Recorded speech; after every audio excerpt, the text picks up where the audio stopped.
Many people believe that teens are the worst drivers. They think the minimum driving age should be raised to at least 18. And though statistically this may be true, there are many reasons the age should stay right where it is. Dr. Robert Eisler, the director of the Traffic and Road Safety Group at the University of Waikato in New Zealand, conducted a study on teenage brains. He found that the frontal lobe, which is responsible for your risk-taking and decision-making, does not fully mature until you are 25. This results in teens being more impulsive when making decisions. It also means that the teens are not able to scan the roads and anticipate danger.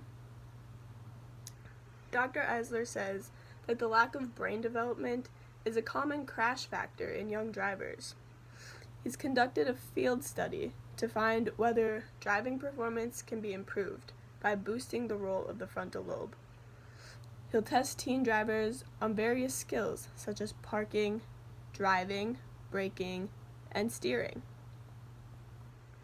One of the main reasons that teens are most likely to get into crashes is because they're unexperienced.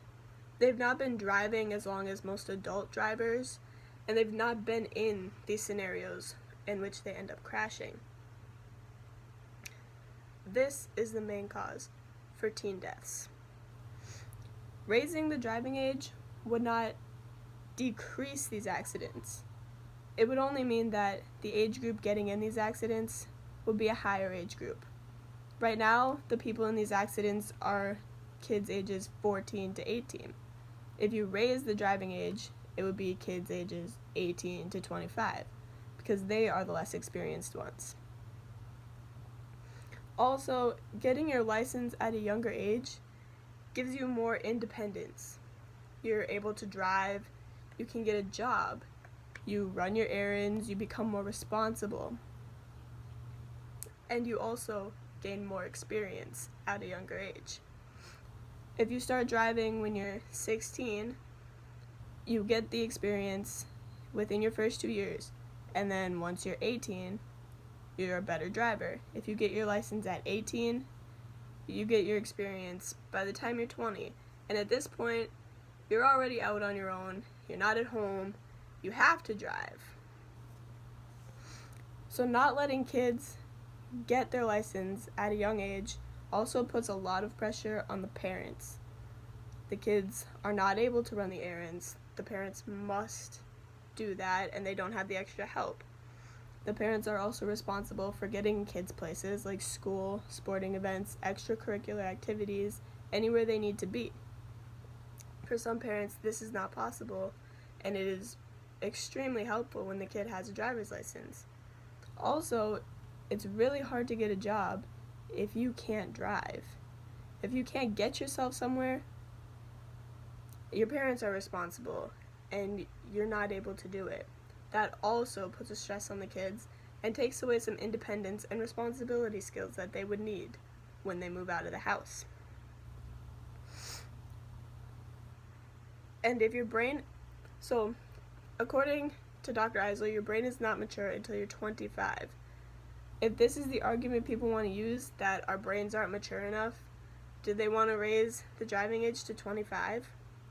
Raising it to 25 would mean you're sending your kids to college, they're graduating college before they even get a driver's license.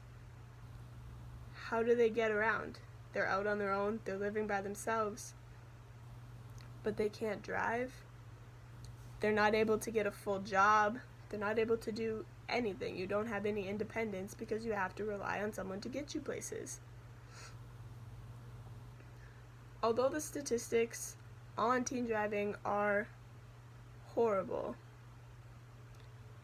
the experience that you gain from driving at a younger age is more beneficial than anything. I know I've been driving since I was 14. I got my permit at 14 and my license at 15. And at first I was a terrible driver. I made very bad decisions and I didn't have the right impulses. But now at 18, I've become an experienced driver. I've never been in a crash, thankfully. And I feel it has given me a lot of responsibility. I've been able to have multiple jobs. I can get myself to my practices. I get myself to school. I'm responsible because my parents aren't taking me places. I'm in charge of getting myself places. And this has been extremely beneficial to me growing up and maturing.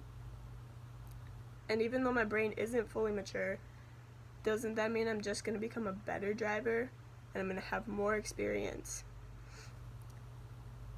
I believe that the driving rate should stay exactly where it is and should not change.